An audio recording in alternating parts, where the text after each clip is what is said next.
Hi guys, Alex Taylor down here at Lytham Golf Academy, and today we're going to test the new Taylormade M1 iron. Okay then guys, so we've got the Taylormade M1 iron. So we've got a little bit of tungsten in there. So again, it's about moving that centre of gravity, making it easy, even with this strong loft, 30.5 degrees on this 7 iron, getting that centre of gravity a bit lower, launching the ball up in the air and trying to maintain as much spin as possible. As we look from the top, it's kind of a mid top line. So not the chunkiest on the market by any means, but certainly not the thinnest either. We've got from 7 iron upwards, we've got the face slots and we've got the slots on the bottom of the iron, speed slots, so a bit more forgiveness. Once we get underneath kind of 8-9 wedge, we're missing out on those because there's no benefit with the technology in there. But Taylormade M1 iron, let's see how it goes. Okay guys, so we can see that, you know, lots and lots of technology packed into this head, but where there's M1 and M2, M1 kind of a little bit thinner top line, maybe aimed at the slightly lower handicapper, or maybe the player that just likes that slightly more sleek looking golf club. So we've got GC2 on, we've got software on, we're going to hit 6 real balls, we're going to give you a bit of feedback on kind of how it feels and kind of how it flies. We're going to look at some ball flight, look at some numbers and give you some feedback as to whether M1 is something that might be in your bag for this year. So when it sits behind the ball, I think it looks very good. A little bit thicker top line than maybe I would normally go for, but looks nice and powerful, but still looks a kind of relatively compact head. So first shot, I would say a little bit out the toe.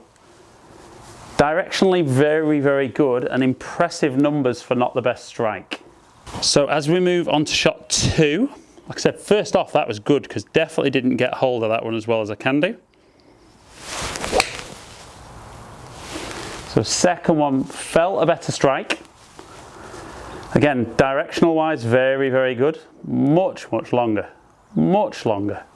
179. So, you know, certainly first one was toey, and face slots helping a little bit. Do they help as much as they say? I think if you hit one that far out the toe, you're never going to get close to your good one, but closer. Again, a solid one, if not absolutely as good as the second. Kind of pitching 170.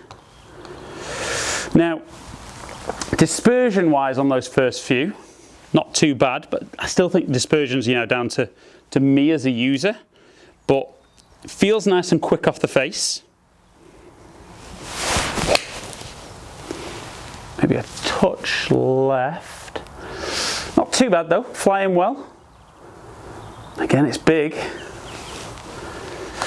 But yeah, I mean, certainly for me, I think nowadays I like something that maybe feels a little quick off the face. Some of the stuff just feels like it's going miles off the club face. Numbers don't always back that up, but certainly this has got enough life in the face that it feels like it's helping me a bit without just being an out and out distance iron. Again, nice solid one. Nice and accurate. Again, good carry. And as we move into one final one before we look at some numbers, let's see if we can have another nice accurate shot.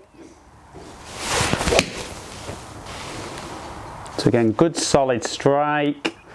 Just turning it over a little bit more. So going to get that distance on the one that I just turned over a bit more, but 174. Right then guys, so for me, certainly very impressed. You know, looks good, feels kind of what I would be looking for, but let's look at some numbers and see how Taylormade M1 7 iron performed today. Right guys, so we can see ball speed 120, which, bearing in mind the first one at 113, you know, I'm over 120 ball speed, which is really impressive with me with a 7 iron. Spinning at 4,900, so spins a little bit low, but not necessarily low for a 7 iron of this loft. Carry at 173. Again, I think it'd be a little bit longer than that without that 163, but 173 is very, very healthy with a 7-iron.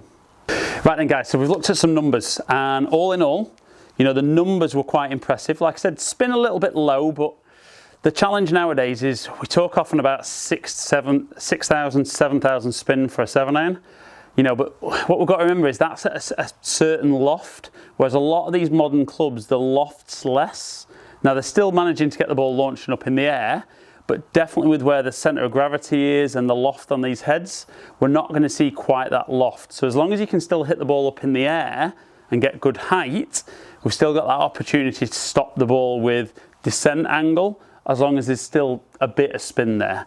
But M1 iron, I think, for me, looks nice. Maybe for me, I'd prefer still a slightly thinner top line, but I've got the P770s coming, which I think will offer a bit more fit to my eye. Looks wise though, good. Lots of technology in the head to help with those miss hits. Good strong distance. So for any of you guys that maybe are aspiring towards a better players club, you know, there's M2, but maybe a bit more forgiving. But M1 definitely, I think, gives you that more of an aspirational look, but still the forgiveness that a lot of guys will be looking for. But the key as ever is to get fitted.